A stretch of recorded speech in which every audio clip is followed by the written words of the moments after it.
Assalamualaikum warahmatullahi wabarakatuh. Alhamdulillah hamdan thayyiban mubarakan fi hamdan yaliqu bi jalalihi wa 'azamatihi. Asyhadu an la ilaha illallah wahdahu la syarika lah wa asyhadu anna sayyidana Muhammadan 'abduhu wa rasuluhu la nabiyya ba'dah. Allahumma fasalli wa sallim wa barik wa karrim wa majid wa azim ala sayyidina wa habibina maulana Muhammadin wa ala alihi wa sahbihi wa tabi'in wa man tabi'ahum bi ihsanin ila yaumiddin, amma ba'd. Hadratal mukarramin, para alim ulama, para tokoh masyarakat, para hadirin yang dimuliakan Allah. Alhamdulillah, pertama kita bersyukur pada Allah Subhanahu wa taala atas nikmatnya, atas maunahnya, atas hidayahnya, sehingga kita bisa berjumpa kembali untuk mengkaji kitab Riyadhus Shalihin, yang mana kitab ini merupakan kumpulan dari hadis-hadis Rasulullah sallallahu alaihi wasallam yang oleh pengarangnya Imam Nawawi diproyeksikan menjadi taman-taman kita, orang-orang soleh ya. Kita ingin healing, bahasa kitanya ya healingnya dengan membaca Riyadhus Shalihin. Salam dan salam kita haturkan kepada Rasulullah sallallahu alaihi wasallam, yang mana beliau adalah wasilah kita untuk mengenal Allah. Beliau adalah uswah kita, qudwah kita, dan juga salam dan salam kita haturkan kepada sahabatnya, dan kita haturkan kepada keluarganya, dan juga kita sebagai umatnya yang mudah-mudahan kelak kita bisa berada di bawah barisan Rasulullah sallallahu alaihi wasallam. Kelak kita bisa mendapat syafaat dari beliau pada hari kiamat nanti, amin ya rabbal alamin. Jemaah yang dimuliakan Allah, kita akan masuk pada bab baru. Babnya ini babul ikhlasi wa ihdharin niyah. Babnya menjelaskan bab tentang keikhlasan. Ikhlas ini sudah bahasa kita ini, bahasa Arab yang sudah diadopsi dalam bahasa Indonesia. Maka kita kenal ikhlas. Apa ikhlas? Sebenarnya ikhlas sederhananya, kata Raghib As-Asbihani dalam Al-Mufradat, kitab mufradatnya, beliau mengatakan ikhlas itu adalah at-ta'arri an madunallah ta'ala. Kata beliau, ikhlas itu berlepas, mengosongkan diri dari hal-hal yang selain Allah. Pokoknya ikhlas itu tujuannya Allah, maksudnya Allah, motivasinya adalah Allah semuanya. Dan juga apa yang berhubungan dengan Allah, misalnya perintahnya Allah, misalnya sebabnya adalah larangan Allah, sebabnya adalah surga, semisal itu termasuk dari ikhlas. Kebalikannya, tidak ikhlas adalah kita melakukan ibadah, melakukan amal-amal, sebabnya adalah hal-hal selain Allah. Kemudian Al-Ustadz Abdul Qasim Al-Kushairi juga memberikan definisi. Kata beliau, ikhlas itu ifradil haqqi subhanahu wa ta'ala fit ta'ati bil qasd. Kata beliau, mengesahkan Allah, menyatukan Allah dalam ketaatan dari segi maksudnya. Jadi tujuannya hanya Allah, motivasinya hanya Allah, itu adalah ikhlas. Kalau kecampuran hal yang lain, ke masjid ingin dipuji, beramal misalnya sedekah, ingin mendapatkan keuntungan duniawi misalnya, kemudian melakukan kebaikan agar mendapat misalnya keuntungan duniawi yang lain, itu disebut dengan tidak ikhlas, riya. Kemudian ihdharun niyah, mendatangkan niat. Apa itu niat? Nanti kita bahas pada hadisnya, nanti disebutkan niatnya. Tapi kita lanjut, sebagaimana kebiasaan Imam Nawawi, ya, Yahya bin Syaraf An-Nawawi, beliau memulainya dengan ayat, kemudian ditutup dengan hadis-hadis panjang berhubungan dengan bab ini.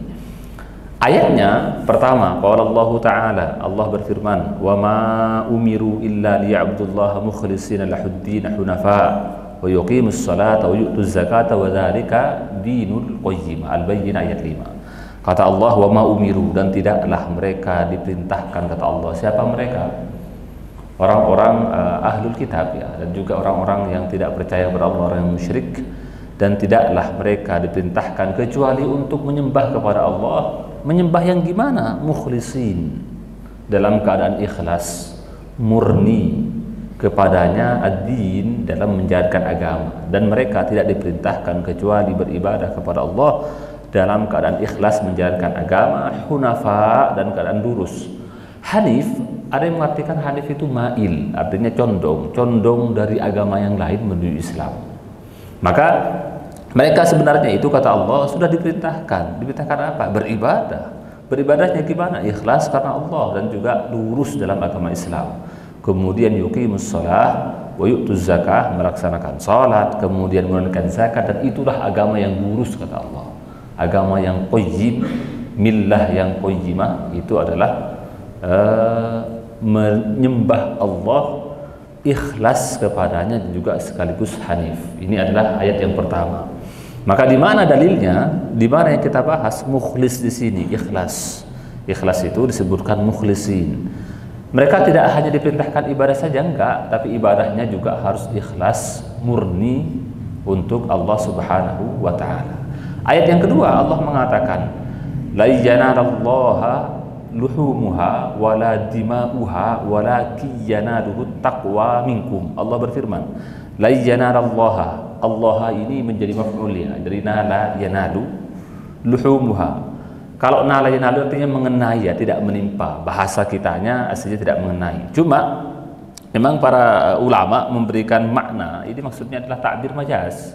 Ini adalah redaksi majaz yang artinya apa? Tidak akan sampai kepada Allah, ya. Jadi la yanalallaha, tidak akan mengenai, tidak akan sampai kepada Allah, luhumuha.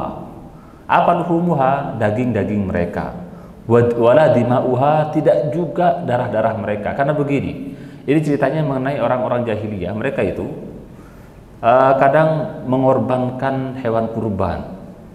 Kemudian darahnya itu diambil, darahnya dicipratkan ke Ka'bah gitu. Dikira dengan darah diciprakan Ka'bah itu akan sampai kepada Allah. Karena mereka nyembelihnya tidak karena Allah, nyembelihnya juga ada campurannya untuk niat kepada berhalanya, maka Allah mengatakan tidak akan sampai kurban mereka. Juga darah yang mereka cipratkan Ka'bah itu gak akan nyampe. Walakin yanaluhu taqwa minkum, akan tapi yang sampai kepada Allah itu adalah ketakwaan mereka kepada Allah. Jadi kalau sekedar ibadah-ibadah dohir, Pak, ya, yang dohir-dohir, yang nampak-nampak itu tanpa didukung ketakwaan, tanpa didukung keikhlasan, tanpa didukung murni kepada Allah, maka itu tidak akan terima oleh Allah. Sekedar hanya ibadah luar, kelihatannya ibadah dohirnya, tapi tidak dukung dengan keikhlasan, itu Allah tidak akan menerima. Tidak akan menerima. Dalam ayat lain Allah mengatakan, Qul in tukhfu ma fi sudurikum aw tubduhu ya'lamullah. Ali Imran 29. Allah mengatakan, katakan wahai Muhammad, qul ya Muhammad, in tukhfu ma fi sudurikum, kalau kamu menyembunyikan, menyamarkan apa yang ada di dada kalian, kata Allah, kalau kalian menyembunyikan apa yang ada di dada kalian, aw tubduhu ya'lamullah, atau kalian menampakkan apa yang di dalamnya, ya'lamullah, Allah akan tahu apa isinya. Di sini apa hubungannya dengan niat, dengan ikhlas? Karena ikhlas itu kan perkara hati, Pak, ya. Jadi ikhlas itu adalah perkara batin, di mana merupakan motivasi dari kita beramal dan beribadah. Nah, begitu ya. Maka kadang-kadang ada orang yang luarnya ibadah tapi nggak menjadi ibadah. Ada yang luarnya perkara mubah tapi bisa berpahala gara-gara niat misalnya. Ada orang ngasih banyak, ngasih sumbangan, ngasih sembako, tapi ada gambarnya, Pak, coblos saya nanti, kan gitu. Itu ya tanpa kita kita lihat dohirnya, mas sedekah, Pak, tapi kita nggak tahu sebabnya dia memberikan apa. Bisa jadi gara-gara ingin berdakwah kepada Allah, karena dia menganggap dengan jalan saya berpolitik, cara untuk menerapkan agama Allah itu baik, luar biasa. Bisa jadi ya nggak nyari keuntungan pribadi. Maka luarnya nggak bisa kita jadikan ukuran, Pak, ya. Bisa jadi kelihatannya mah ini ke masjid, ini pakaiannya pakaian muslim ini, tapi sengaja untuk memberikan citra dirinya adalah orang-orang soleh misalnya. Sebenarnya ibadahnya nggak penting, yang penting saya dilihat orang menjadi orang soleh, itu salah niat. Ada orang yang makan aja, ya minum, tidur, tapi berpahala gara-gara dia niatkan untuk beribadah kepada Allah. Kalau saya nggak istirahat, nanti malam saya nggak bisa bangun malam nih. Kalau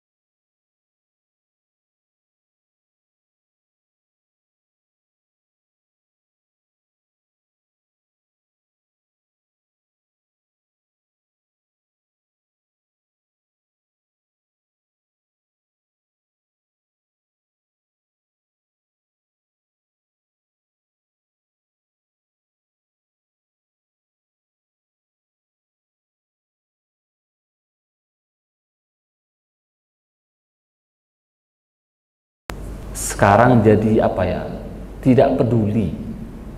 Kita lebih lebih takut ketahuan orang lain ketimbang ketahuan Allah Subhanahu wa Ta'ala. Maka kita jarang membersihkan hati ketika kita berangkat ke masjid. Bener enggak nih saya niat karena Allah, atau jangan-jangan saya ada niat lain. Ketika saya misalnya bersedekah misalnya, bener enggak ini gara-gara Allah, atau jangan-jangan ada sebab lain misalnya. Sulit, jarang kita membersihkan atau mengkomunikasikan memeriksa diri hati kita, sulit begitu. Tapi kita masuk kepada hadisnya. Hadisnya adalah dimulai dengan hadis yang luar biasa, Pak. Ini hadis dijadikan awal dari seluruh kitab-kitab biasanya. Ini berhubungan dengan niat soalnya. Ini kitab hadis itu kebanyakan hubungan dengan ini. Al-awwal an Amiril Mu'minin, dari Amir Mu'minin Abi Hafsin, namanya Umar ibn Khattab, kunyahnya Abu Hafs. Hafs artinya ada yang mengatakan macan atau singa ya. Umar ibn Khattab itu beliau mengatakan, apa kata Umar? Sami'tu Rasulullah sallallahu alaihi wasallam yaqul. Saya mendengarkan Rasul bersabda, kata Umar. Umar ini Pak ya, khalifah Rasulullah, pengganti Nabi nomor 2 setelah Abu Bakar. Kemudian pindah ke Umar. Umar ini orang pertama yang dijuluki Amirul Mukminin. Beliau, siapa yang nggak tahu Umar, Pak? Ini Rasulullah mengatakan kalau ada Umar jalan di satu jalan, setan itu Pak kabur pakai jalan lain. Ini luar biasa Umar. Memang orangnya dalam di sirahnya ya digambarkan beliau itu maaf temperamen ya. Tapi temperamen itu dibawa kepada kebaikan. Termasuk Abu Bakar lembut, tapi lembutnya dalam kebaikan. Kemudian Utsman itu kaya, dermawannya dibawa kepada kebaikan. Maka kita ini semuanya ini sebenarnya ketika lahir membawa karakter ya, membawa sifat. Sifat ini bawaan lahir. Yang itu sebenarnya kadang baik luar biasa, cuma kadang tidak diarahkan. Ada orang dermawan, banyak teman kita dermawan. Cuma dia giliran mau ke masjid bawanya 10.000 Pak, 5.000, 10.000. Giliran teman-temannya nongkrong, oh dia bayarin 1 juta. Ya, kalau makan saya yang bayar. Tapi giliran ada ini nih, ada bantu-bantu misalnya tetangga kita yang kekurangan, bayarin orang untuk pendidikan misalnya, keluarnya dikit. Sebenarnya dermawannya ada, cuma tidak diarahkan kepada kebaikan. Ada teman kita yang misalnya emosi ya, dikit-dikit emosi, dikit-dikit marah, girohnya tinggi, cuma giroh kepada apa, kadang-kadang itu yang salah. Maka Rasulullah mengatakan, termasuk ya Umar ya, innama bu'ithtu liutammima makarimal akhlak. Saya diperintahkan, saya diutus kata Rasulullah untuk menyempurnakan akhlak-akhlak yang mulia. Maka sebenarnya Nabi itu mengucapkan demikian, mengakui bahwa orang jahiliyah itu masih punya akhlak yang mulia, cuma kadang-kadang tidak diarahkan kepada tempat yang baik. Maka termasuk Umar, ghirahnya luar biasa. Kemudian beliau arahkan ghirah tadi ya kepada hal yang baik. Maka Umar kemana-mana. Kalau ada kitab namanya Dirratu Umar ya, dirrah itu aso ya Pak ya, pukulan atau kayu. Jadi ada kitab namanya Dirratu Umar ya. Jadi kayunya Umar. Jadi Umar itu kemana-mana bawa pentungan Pak, kayu. Siapa yang beliau nggak cocok, ya dipukul itu, dipukul. Termasuk korban itu Tamim Ad-Dari. Sahabat-sahabat juga iya. Maka orang takut ke Umar. Makanya di era Umar itu fitnah itu belum terjadi Pak. Baru setelah ketika Utsman, karena beliau saking lembutnya ya juga, terjadilah fitnah antara sahabat. Terjadilah yang kita tahu fitnah antara sahabat itu. Di era Umar enggak ada yang berani Pak, enggak ada yang berani. Maka Umar ini pernah mengatakan begitu, pernah mengatakan sami'tu, saya pernah mendengar Nabi bersabda. Apa sabdanya? Innamal a'malu binniyat wa innama likulli imri'in ma nawa. Faman kanat hijratuhu ila Allah wa rasulihi fa hijratuhu ila Allah wa rasulihi. Wa man kanat hijratuhu lidunya yusibuha aw imra'ati yankihuha fa hijratuhu ila ma hajara ilaihi muttafaqun ala sihhatihi. Rasulullah bersabda, innamal a'malu binniyat, sesungguhnya amal-amal binniyati, dengan niatnya, tergantung dengan niatnya. Kita bedah satu-satu. Al-a'mal itu jamak dari amal. Apa yang maksud amal? Amal itu adalah harakatul badan, pergerakan tubuh. Jadi termasuk lisan yang berbicara amal, tangan kita mengambil amal, kita berjalan amal, itu disebut amal. Maka Rasulullah mengatakan sesungguhnya amal itu bin niyat, tergantung niatnya, kata Rasulullah. Maka di sini sebenarnya ulama kemudian memberikan tambahan. Apa maksudnya sungguhnya amal tergantung niat? Apakah eksistensinya, apakah substansinya, atau hanya sekedar sahnya, atau sekedar sempurna? Maka ulama kebanyakan menafsirkan ini sesungguhnya yang dimaksud adalah sahnya amal itu tergantung niat. Kalau amalnya sudah ada Pak, tapi sah atau tidaknya, diterima atau tidaknya tergantung niat. Misalnya begini, ada orang misalnya yoga Pak ya, yoga itu sama-sama kelihatannya ruku, sujud. Ada orang sholat, apa yang membedakan keduanya? Sama gerakannya, ruku dan sujud. Yang satu menjadi ibadah, yang satu tidak. Apa yang membedakan? Niat. Jadi niat itu yang mengatur amal. Oh, ini amal menjadi ibadah nih. Oh, ini bukan ibadah. Ada orang yang kelihatannya tidak makan, tidak minum. Sama, dari subuh dia nggak makan sampai maghrib. Ada orang yang sama juga nggak makan juga, tapi yang satu ini berpahala, satu tidak. Kenapa? Yang satu niat puasa, yang satu sekedar diet biasa, menurunkan berat badan gitu. Sama, zohirnya sama. Cuma yang membedakan niatnya, satu niat untuk beribadah berpuasa, satu niatnya untuk diet ya, diet untuk menurunkan berat badan. Zohirnya sama. Apa yang membedakan? Yang membedakan niatnya. Maka semua amal tergantung kata Rasulullah dari niatnya.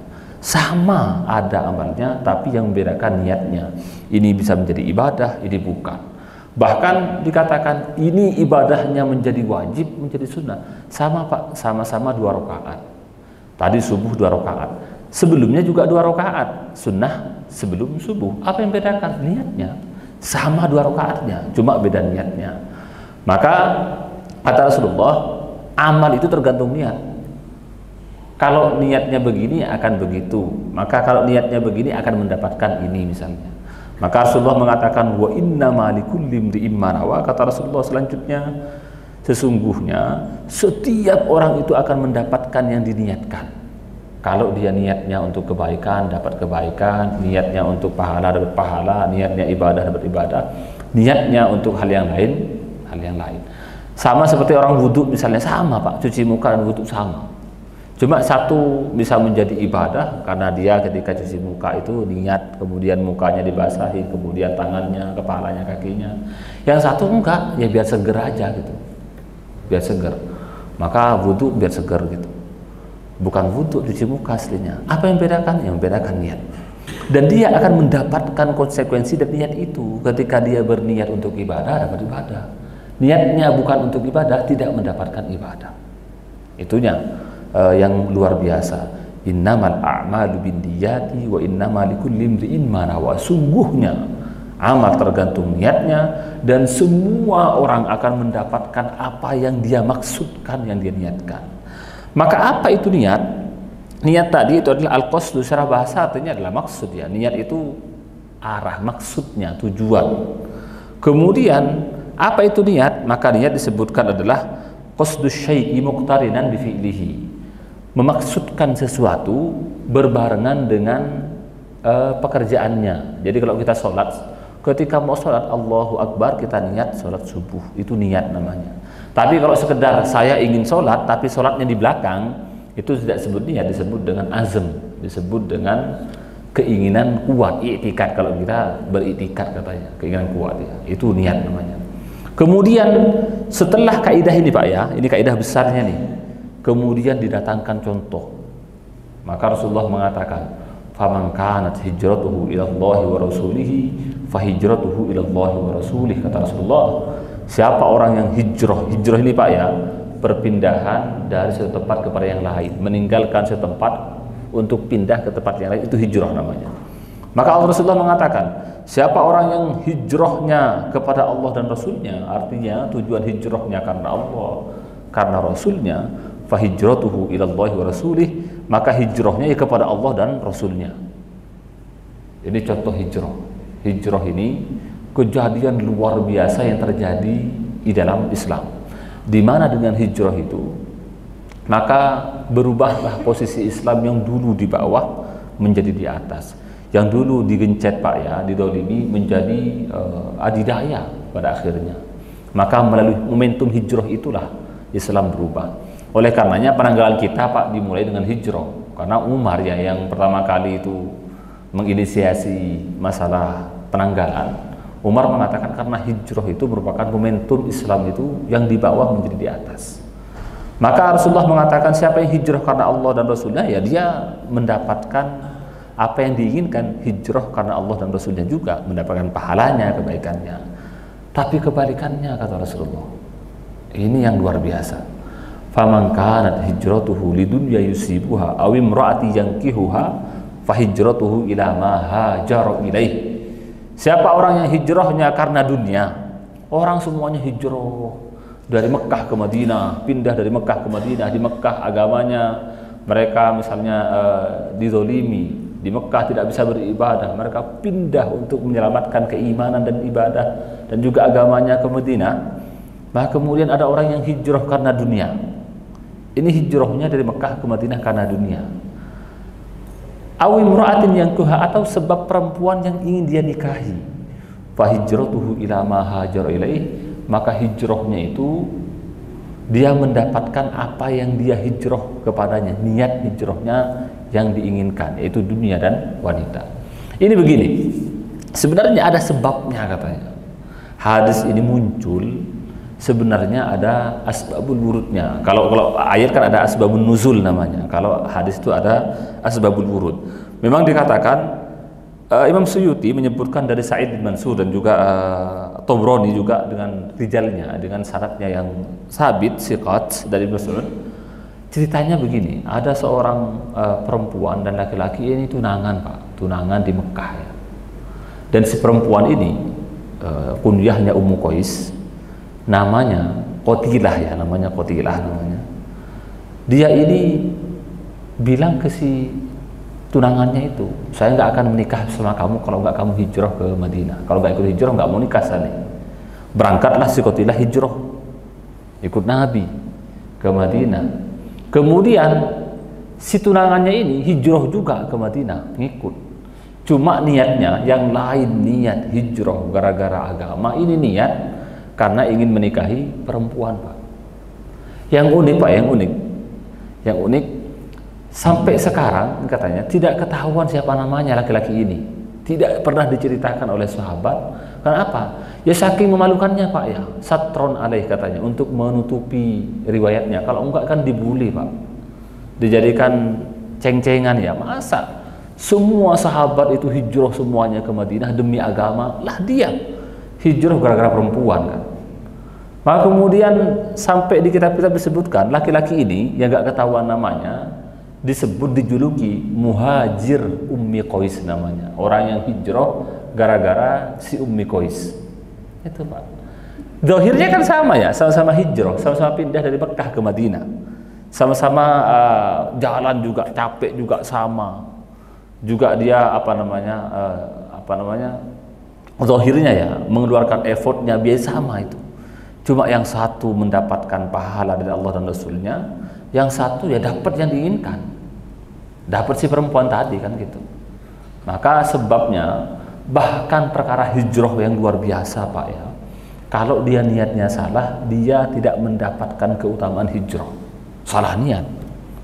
Maka kita nih hati-hati nih, kita sholat ke masjid, kadang kita misalnya berdakwah, kadang kita sedekah, kadang kita misalnya haji dan sebagainya. Ini niatnya apa Pak? Niatnya apa? Niatnya apa? Ini yang harus kita inikan ya.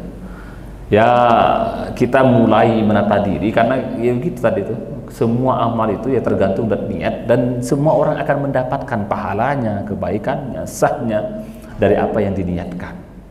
Kalau salah niat ya nggak ada apa-apa ya gitulah. Naudzubillah, subhanallah. Kalau sudah beramal luar biasa nggak dapat apa-apa ya ini rugi kita, rugi. Muttafaqun ala sihhatihi, ini disepakati atas kesahihannya.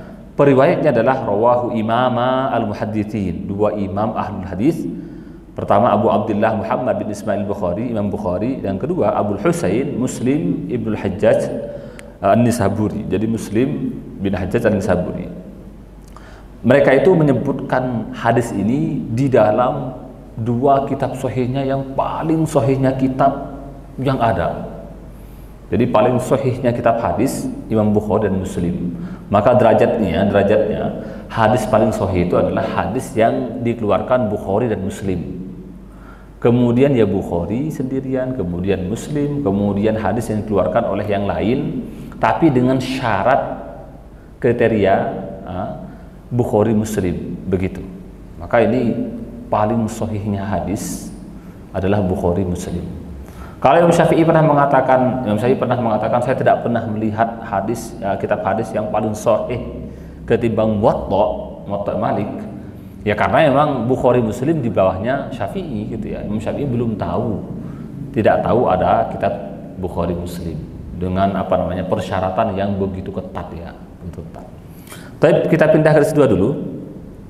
Hadis selanjutnya, hadis yang kedua, ats-tsani wa an ummil mukminin, Ummi Abdillah Aisyah radhiyallahu anha, dari Ummul Mukminin, disebut Ummul Mukminin. Jadi istrinya Nabi disebut Ummul Mukminin. Tapi Ummul Mukminin di sini fil ihtiram wa ta'zim, ibunya orang-orang mukmin dalam masalah kemuliaan, keagungan. Tapi bukan berarti ini ibu saya nih, berarti saya boleh dong melihat auratnya, enggak. Jadi Ummul Mukminin dalam ihtiram, dalam ta'zim, tidak dalam masalah yang lain. Misalnya boleh melihat dan sebagainya. Makanya istri Nabi itu berhijab, Pak. Disatar gitu ya, ada kalau ketika ngomong itu ada batasnya. Maka semua istri Nabi disebut dengan Ummul Mukminin, Ummahatul Mukminin, Aisyah dan lainnya. Ummu Abdillah, ini kunyahnya Ummu Abdillah, diambil dari anak dari keponakannya ya, anaknya Asma, Abdillah. Aisyah ini istri Nabi yang paling muda. Ada yang mengatakan ketika menikah beliau umur 6 tahun, ada yang mengatakan umur 9 dan lain sebagainya. Cuma walaupun nikahnya muda, ketika ada yang mengatakan sebelum hijrah 3 tahun menikah. Ini setelah menikah dengan Saudah ya, Saudah sebulan, menikah dengan Aisyah muda. Tapi Nabi nikah aja. Nanti ketika di Madinah, setelah 2 tahun di Madinah baru Nabi berkumpul dengan Aisyah. Ini qalat, berkata Aisyah, qala Rasulullah sallallahu alaihi wasallam, Nabi bersabda, yaghzu jayshun al-ka'bata fa idza kanu bi bayda'a min al-ard yukhsafu bi awwalihim wa akhirihim. Kata Rasulullah, ini akhbarul fitan ya. Ini Rasulullah mengabarkan misalnya dalam Fathul Bari dan juga dalam kitab Mirqatul Fatih misalnya. Dalam banyak kitab disebutkan Rasulullah mengabarkan sesuatu yang akan datang di akhir zaman. Mana kejadiannya kita nggak tahu yang mana. Maka Rasulullah mengatakan yaghzu jayshun al-ka'bata. Jayshun tentara ya Pak ya, sekumpulan tentara itu mereka menyerang Ka'bah. Nanti akan ada tentara yang menyerang Ka'bah, kata Rasulullah. Fa idza kanu baida, dan ketika mereka sampai di Baida ini ada yang mengatakan nama daerah, ada yang mengatakan enggak. Ada yang mengatakan tanah yang lapang yang tidak ada tidak ada bebatuannya dan sebagainya. Ketika nyampe di Baida, tanah yang lapang gurun ini, minal ardi, dari daerah dari tanah itu, yukhsafu bi awwalihim wa akhirihim, maka ditenggelamkan mereka dari yang pertama sampai yang paling akhir, semuanya, kata Rasulullah, semuanya. Nanti akan ada pasukan yang menyerang Ka'bah ketika nyampe di daerah ini, kata Rasulullah, daerah yang lapang, tidak ada batunya, maka mereka akan ditenggelamkan dari yang pertama sampai akhir, kata Nabi.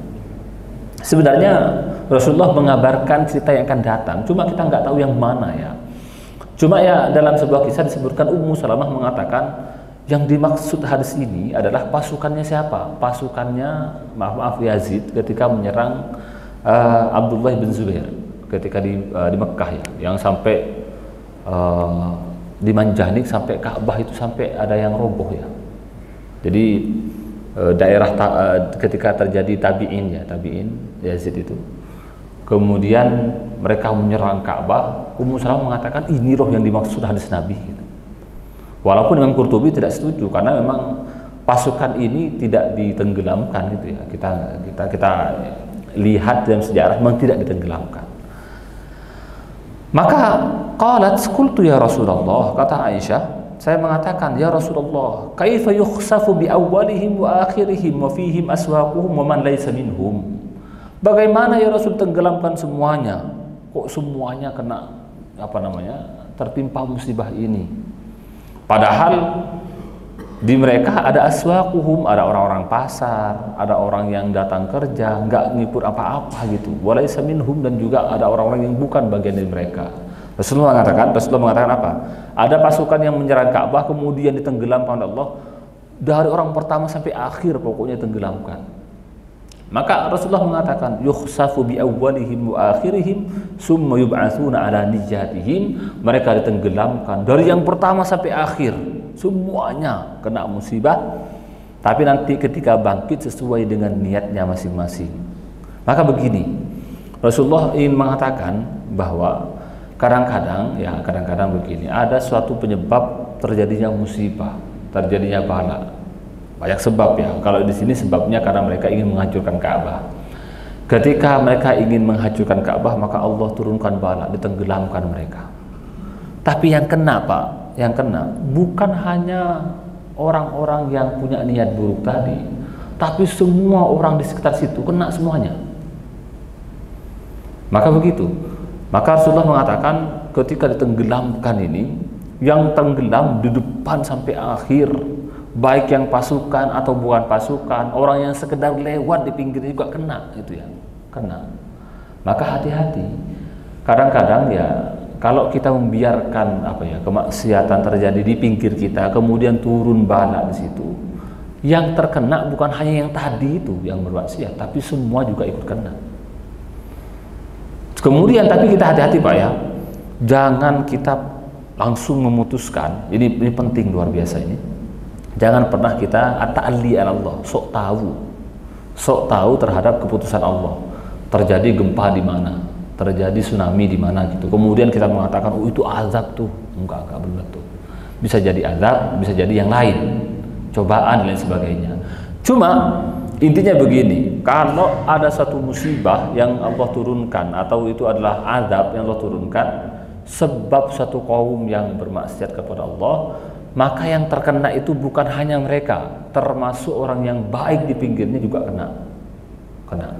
Maka jangan soleh sendirian Pak. Ini saya sudah soleh kok, sudah ke masjid, tapi di pinggirnya nggak dilihat ada apa kan gitu. Enggak. Sama seperti dalam hadis yang disebutkan, Rasulullah menyebutkan ya, ada orang naik kapal, perahu, kemudian ada orang melubangi dari bawah misalnya, karena malas ngambil ke atas air, dilubangi. Ya nih, kalau saya lubangi di bawah perahunya agar dapat air kan mudah nih ya. Gitu. Kemudian kita biarkan, yang celaka itu bukan hanya dia Pak, semua yang di kapal itu tenggelam semuanya. Maka harus kita amar ma'ruf nahi mungkar. Cuma nanti Pak, nih, misalnya anggaplah ada gempa atau tsunami, semuanya kena. Yang percaya kepada Allah, yang enggak percaya kepada Allah, yang baik ketika itu, yang buruk ketika itu, semuanya nanti akan dibangkitkan sesuai dengan niatnya, sesuai dengan kondisi ketika dia mati. Kalau ketika terjadi tsunami, dia sedang majelis taklim, sedang mencari ilmu, sedang beribadah, maka dibangkitkan menjadi orang yang baik, soleh, beribadah. Kalau ketika terjadi musibah itu dia sedang bermaksiat kepada Allah, maka juga dia akan dibangkitkan menjadi orang yang bermaksiat kepada Allah. Artinya Rasulullah mengatakan kelak terjadi kalau terjadi musibah itu kena semuanya, tapi jangan khawatir, kata Rasulullah. Kata Aisyah, kan protes Aisyah, ya Rasul, masa semuanya tenggelamkan? Kan yang salah 1, 2, 3 orang ya Rasul, nggak semuanya. Ya nggak apa-apa, kata Rasulullah, karena kalau musibah kena memang menimpa semuanya, nggak milih-milih Pak. Kalau gempa nggak pernah milih, oh ini jarang sholat nih, hancur rumahnya. Ini nggak sering sholat, rumahnya nggak hancur, nggak, semuanya kena. Tapi kemudian kelak di akhirat ketika dibangkitkan mereka sesuai dengan niat masing-masing, sesuai dengan kondisi mereka masing-masing ketika mereka meninggal itu, ketika meninggal. Demikian mungkin yang disampaikan. Kita buka pertanyaan dulu, kalau enggak kita lanjut ke hadis yang ketiga ya. Ada pertanyaan dari jamaah sebelum dilanjutkan.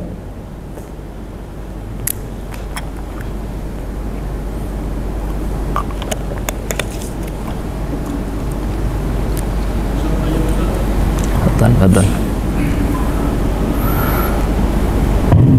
Assalamualaikum. Ustaz, kalau bicara niat, kalau awalnya kita niatnya baik ya, tapi tengah perjalanan tiba-tiba kita niat itu berubah sana sampai ke kanan, itu bagaimana? Apa yang beda? Apa niat awalnya?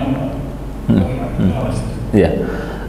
Niat itu kan begini, apakah misalnya di Minhajul Abid sebutkan apakah harus niat itu harus niat ikhlas yang mufrad atau tidak? Apakah niatnya satu kesatu atau tidak misalnya? Atau tidak, setiap amal punya niat masing-masing misalnya. Itu kalau kita lihat redaksinya, beliau tidak mensyaratkan, ini mengikuti dari ulama ya, tidak mensyaratkan niat itu harus menyatu. Maka kalau ada perubahan niat di tengah, itulah yang dibuang, yang ikhlas itulah yang diambil. Ini begini ya, uniknya ya. Kadang kita sholat dalam penjelasan ulama, yang diterima sujudnya saja, kadang-kadang begitu, atau salamnya saja Pak gitu. Kenapa? Dari awal sholat Allahu Akbar itu niatnya nggak bener aja, niat sholat, cuma dia nggak khusyuk, niatnya gara-gara yang lain dan sebagainya. Salam, ya Allah salah nih, diperbaiki niatnya karena Allah. Yang diterima salamnya doang Pak gitu. Jadi yang lain itu karena sholatnya niatnya bukan karena Allah, yang lain salah niat itu tidak diterima. Ada yang mengatakan begitu, ada yang mengatakan enggak, kalau sudah salah niat satu sholat nggak diterima gitu ya. Cuma saya lebih memilih yang tadi itu. Kemudian misalnya ada orang ini Pak ya, ada orang belajar, dia belajar, kuliah lah, sekolah dia, dari awal sampai akhir niatnya karena ijazah terus. Gimana kan kira-kira? Gara-gara kerja Pak ya. Ini saya nggak menyalahkan orang, maksudnya salah. Cuma ya niatnya karena hanya untuk mendapatkan kerja. Apakah itu termasuk niat yang baik atau tidak? Ya menurut saya mengatakan itu bukan niat yang baik. Sehingga selama dia 8 semester, 4 tahun sekolah itu nggak ada pahalanya itu. Katanya begitu Pak ya. Kalau niatnya gara-gara kuliah murni ingin mendapatkan ijazah, bukan karena thalabul ilm, karena Allah nyuruh untuk menghilangkan kebodohan, bukan, enggak, murni saya ini apa kerja, ya pokoknya pengen kaya saya gitu kan. Itu 8 semester enggak ada pahalanya katanya gitu. Tapi bisa jadi begini, ada orang yang masuk kuliah, kadang sehari dia niat murni karena Allah, besoknya berubah pengen nyari uang, besoknya berubah, yang niat yang baik-baik itu diterima, yang lain itu ditolak gitu. Qaulu hakadha. Maka juga Pak ya, jangan kadang kita nyuruh anak kita sekolah, itu juga harus diajarkan nih. Ingat ya, belajar itu bukan untuk mencari ijazah, bukan ini aja penting. Ijazah itu sebagai wasilah ya, menjadi alat untuk kita mencari nafkah misalnya. Kalau sekedar niat nafkah itu enggak baik gitu. Ingat Pak ya, nafkah itu wajib, nafkah wajib. Kalau kita bekerja, sekolah misalnya, ingin mencari nafkah demi keluarga, itu bagus. Karena Allah sendiri yang mengatakan agar kita mencari nafkah demi keluarga.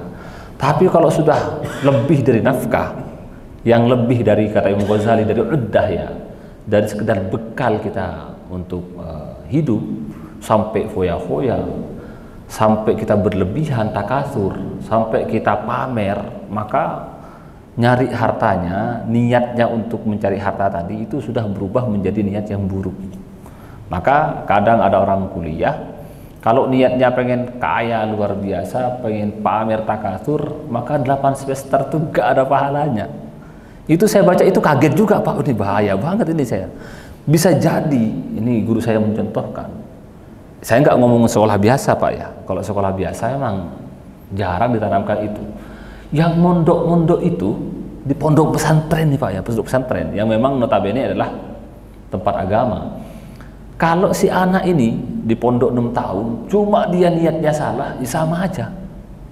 Sama-sama beresiko, tidak diterima, nggak berpahala. Niatnya, kalau saya nggak di pondok nanti sama orang tua nggak dikasih uang nih kalau di luar gitu kan. Kalau saya misalnya di pondok nih, nah lumayan lah nanti saya dibelikan motor sama orang tua kan gitu. Niatnya di pondok gara-gara pengen motor, pengen mobil, pengen HP misalnya, itu juga berisiko. Maka ajarkan anak kita untuk rugi. Mondok 6 tahun misalnya, tahunan mondok nih, cuma gara-gara pengen dapat motor ya rugi, buang-buang waktu. Begitu. Nah kemudian ada yang ulama yang mengatakan enggak, niat itu kadang-kadang bisa dipisah-pisah. Maka kalau dalam 6 tahun mondok itu ada sehari niatnya baik, besoknya pengen motor, besoknya diperbaiki lagi, berubah lagi. Yang baik-baik itu diambil katanya gitu. Ada yang mengatakan enggak, dari awal, ketika dia niat awal dari mondok ingin mencari ilmu, di tengah-tengah salah itu diterima. Ada yang mengatakan enggak, kalau dari awal tuh salah semuanya ditolak gitu. Karena memang ibadah itu pemicu utamanya kan niat. Ya jangankan ini Pak ya, orang sholat saja bisa tidak diterima, bisa buruk sholatnya gara-gara ketika sholat niatnya ingin dipuji orang kan. Apalagi orangnya sekedar nyari ilmu. Orang yang sedekah saja bisa tidak berpahala karena dia niatnya salah, riya ya. Jadi masuknya dalam bab riya. Ini berisiko luar biasa. Maka mari kita menata hati ya, ketika saya ngapain bener nggak nih karena Allah gitu. Atau jangan-jangan karena hal yang lain. Demikian.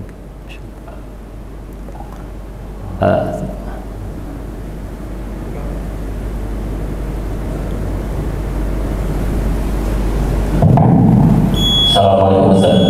Waalaikumsalam warahmatullahi wabarakatuh. Saya mau nanya, apa hukum merayakan Maulid? Apakah itu termasuk perbuatan bid'ah? Terima kasih. Iya. Perayaan Maulid Nabi itu artinya kan Maulid itu bisa diartikan waktu dilahirkannya Nabi kan. Merayakan itu kita berbahagia dengan lahirnya Nabi dengan mengadakan acara ya, acara. Jadi Maulidnya itu artinya adalah waktu lahirnya Nabi, bisa diartikan tempat lahirnya Nabi. Kita yang maksudkan di sini adalah waktu lahirnya Nabi. Kemudian kita berbahagia, ihtifal, berbahagia dengan lahirnya Nabi. Apakah itu bid'ah atau tidak? Sekarang definisinya bid'ah itu apa? Itu yang jadi problemnya. Maka banyak sekali ulama yang berbeda pendapat antara kelompok ini dan yang lain gara-gara perbedaan definisi. Kalau yang dimaksud bid'ah artinya adalah semua yang tidak dilakukan Nabi bid'ah, maka ya Maulid dianggap bid'ah. Cuma mayoritas ulama mengatakan ya bahwa tidak mesti hal yang tidak dilakukan Nabi itu menjadi bid'ah.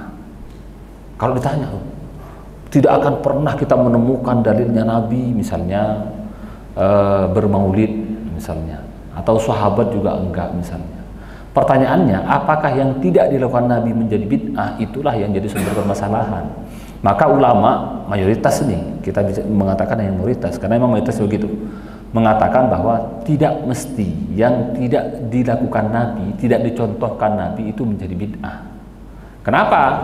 Karena semua hal yang baru-baru ini, amal yang baru ini, selama masih ada payung besarnya, ada dalil umumnya, dan tidak melanggar terhadap larangan yang lain, itu tidak bid'ah katanya. Tidak bid'ah, dan itu masih masuk dalam yang sunnah ya. Sunnah dalam artian lawan bid'ah, bukan sunnah lawan mubah dan ini dan haram dan sebagainya. Maka termasuk sunnah. Banyak contohnya. Misalnya bagaimana hukum berzakat dengan beras misalnya. Beras itu Pak, nggak ada di zaman Nabi, pokoknya nggak ada. Nabi itu nggak pernah makan nasi, nggak ada beras ya. Kemudian gimana? Apakah kemudian berzakat dengan beras bid'ah? Oh enggak, karena ada payung hukumnya. Apa itu? Ada kias, mengkiaskan beras kepada yang lain misalnya. Kemudian masalah wasail ini, masalah wasail ya. Bagaimana hukumnya misalnya adzan dengan mikrofon misalnya. Zaman Nabi enggak ada adzan pakai mikrofon itu. Misalnya. Bid'ah enggak misalnya. Enggak, karena itu sekedar wasilah. Ada, yang penting ada dalil umumnya. Sekarang begini, maulid itu sekarang kalau kita runut misalnya, kalau yang mengatakan bid'ah jelas sederhana dalilnya, karena Nabi tidak pernah mencontohkan katanya begitu. Kalau yang mengatakan boleh kita bahagia Nabi, ya karena dalilnya yaitu tadi tidak bertentangan dengan dalil manapun. Kalau misalnya gara-gara kritiknya ketika bermaulid itu campur laki perempuan, maka ya diatur maulidnya agar tidak campur laki perempuan. Kalau maulid sendiri, ulama yang mengatakan boleh misalnya, ya apa salahnya ketika orang bahagia dengan Rasul misalnya lahirnya Nabi. Wong nyatanya kok Nabi ini yang membawa kita, mendatangkan wahyu, membawa Al-Quran kepada kita. Maka bahagia dengan lahirnya termasuk bahagia kepada syiar-syiar Islam misalnya. Masalah nggak dicontohkan, ya memang dari awal beda kaidah kan. Tidak mesti yang tidak dicontohkan Nabi itu menjadi bid'ah. Karena memang banyak contohnya, banyak hal-hal yang dilakukan sahabat Nabi itu membolehkan. Misalnya ada sahabat yang sholat setelah wudhu dia sholat nih, sholat sunnah ba'dal wudhu. Ada sahabat yang berdoa ketika doa yang berbeda ketika dia iktidal ya misalnya. Nabi kemudian mengatakan memuji itu artinya apa? Perkara yang baru itu kadang-kadang itu bisa boleh kalau dia tidak melanggar ketentuan yang lain, dan juga masih ada dalil umum yang memayungi hal tersebut. Kalau dalil yang mengatakan maulid itu bid'ah, ya itu iyyakum wa muhdatsatil umur fa inna kulla muhdatsin bid'ah wa inna kulla bid'atin dhalalah gitu ya. Itu dalil yang mengatakan. Kalau datanya mengatakan boleh, ya bid'ah itu ya dalilnya adalah setiap perkara ya ma laysa minna fa huwa raddun gitu ya. Ada hadis yang mengatakan, saya lupa depannya, fa huwa raddun ma laysa minna fa huwa raddun. Ada sesuatu yang baru yang bukan dari bagian dari kita, dari agama, itu mardud, ditolak. Kalau masih bagian agama walaupun baru, ada dalil yang bolehkan misalnya, yaitu termasuk boleh gitu. Maka perdebatannya kita harus tahu bahwa ini diperdebatkan ulama, yang mayoritas mengatakan boleh. Yang salah adalah memaksakan pendapat kita kepada yang lain. Sudah tahu itu juga punya dalil, yang ini juga punya dalil, kemudian menganggap yang itu salah, kemudian dianggap sebagai sesat gitu. Enggak. Pada akhirnya sikap kita itu harus sama dengan sikapnya para mazhab itu. Para mazhab yang empat saling salah itu. Yang ini benar kata Hambali, salah menurut Syafi'i. Benar menurut Syafi'i, salah menurut Maliki, salah. Pada akhirnya tetap kok saling menghormati, pada akhirnya tidak memaksakan pendapat sendiri. Yang problem di kita ini sudah tahu itu jadi perdebatan khilaf, tapi menganggap kita paling benar, yang lain salah gitu. Lah yang lain kan pendapatnya juga ada dalilnya kan gitu. Maka pada akhirnya harusnya kita sudah masuk pada definisi, pada poin kita saling menghormati pendapat yang lain, karena semuanya mengacu dari dalil yang sama, Al-Quran dan hadis. Jadi kalau jawaban singkatnya Pak ya, apakah bid'ah atau tidak tergantung definisi bid'ah itu sendiri kan gitu. Orang yang mengatakan bid'ah karena definisinya bid'ah itu tidak dicontohkan Nabi, yang mengatakan tidak karena memang bid'ah itu tidak perlu harus dicontohkan sama. Enggak, yang penting ada dalil umumnya, ada dalil yang lain.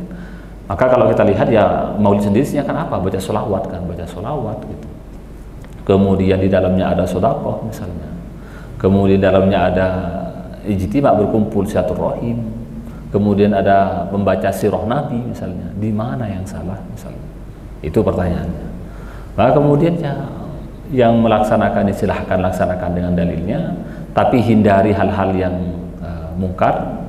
Campur laki perempuan, joget-joget misalnya, hindari itu.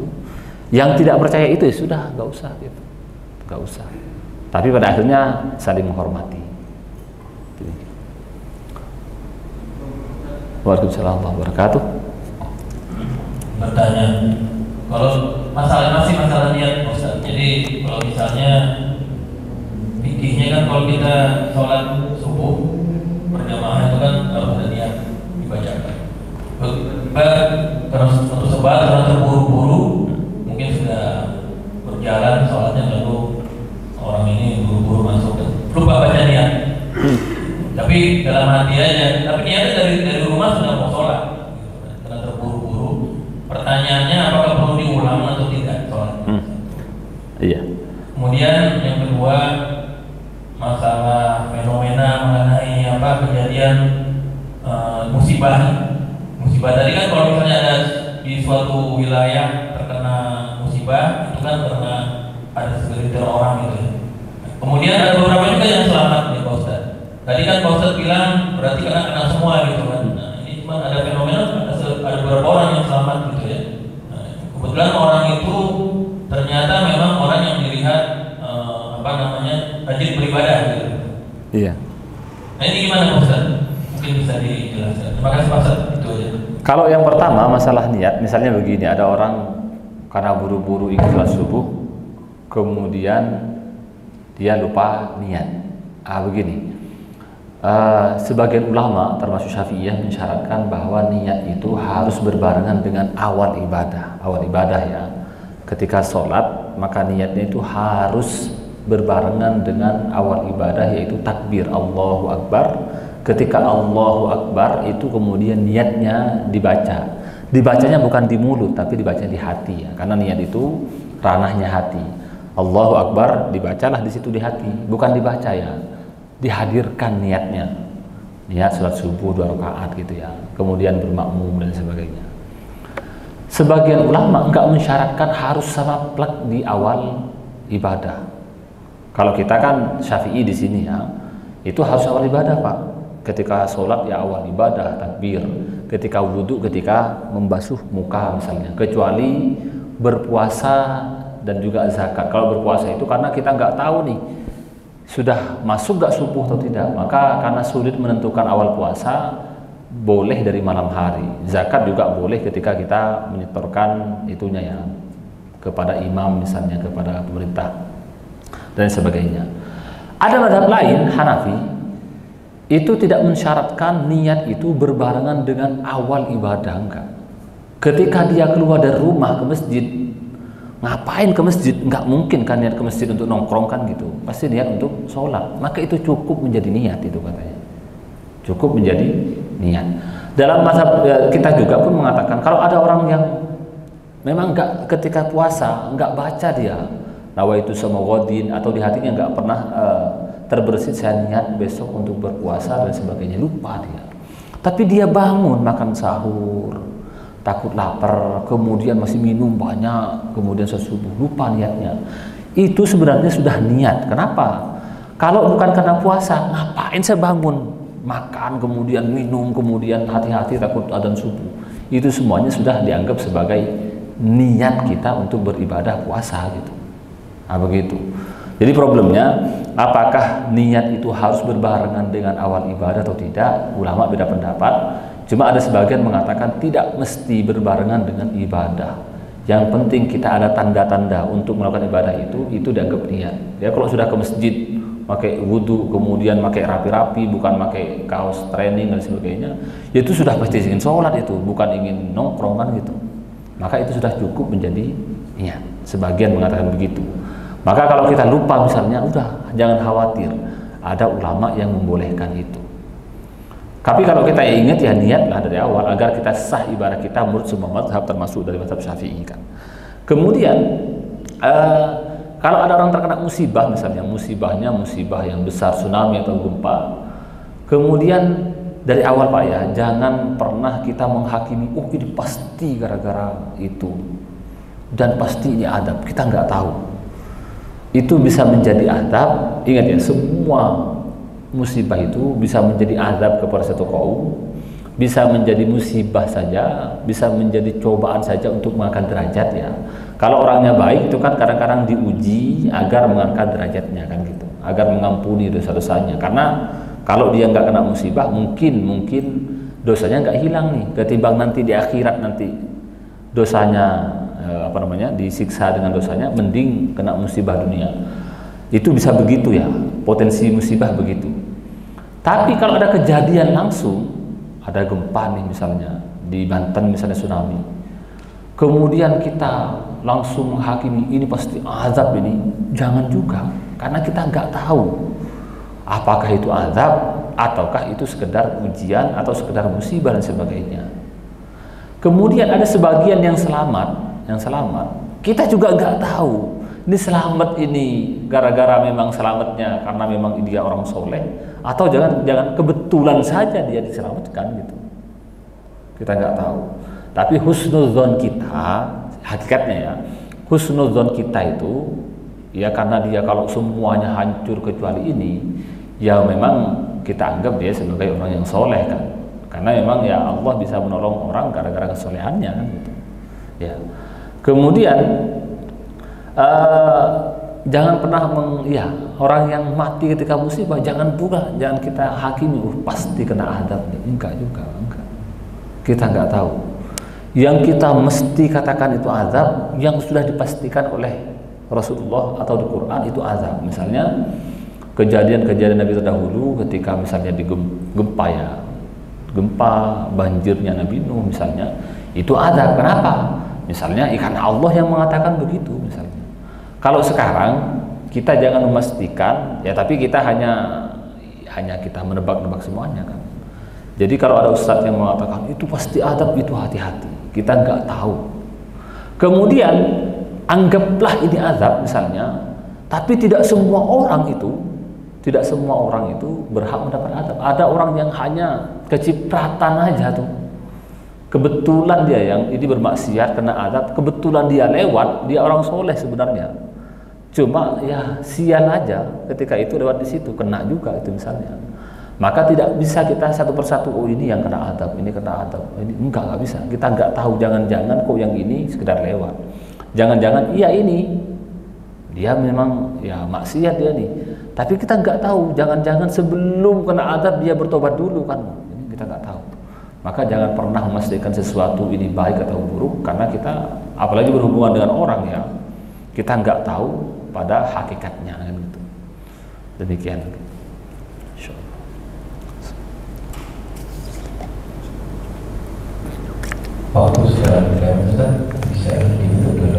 Bismillahirrahmanirrahim. Demikianlah yang bisa kita sampaikan dari kitab Riyadhus Shalihin. Semoga apa yang kita dengarkan, kita kaji bermanfaat bagi kita, dan semoga Allah senantiasa memberikan kita keistiqomahan beribadah kepada Allah, dan semoga Allah senantiasa memberikan kita kemanfaatan dari ilmu yang kita dapatkan dan kita bisa mempraktekannya. Rabbana atina fid dunya hasanah wa fil akhirati hasanah wa qina adzabannar wal afu minkum. Wassalamualaikum warahmatullahi wabarakatuh.